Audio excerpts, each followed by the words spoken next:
अस्सलाम वालेकुम नाज़रीन, 5 न्यूज़ के साथ मैं हूँ आतिफा बलोच। शामिल करते हैं आज की अहम खबरें।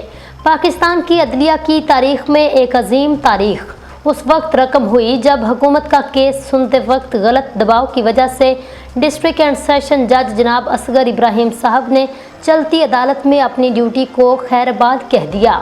मुझसे कम अज़ कम ये बगैरती नहीं होती और जाते जाते कुर्सी को सलूट करके गए।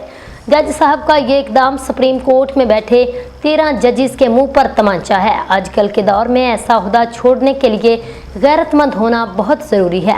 डॉक्टर प्रोफेसर शकील भट्टी ने अपना तज्जिया देते हुए कहा, वेल डन जज साहब, तारीख आपको हमेशा सुनहरे हरूफ में याद रखेगी।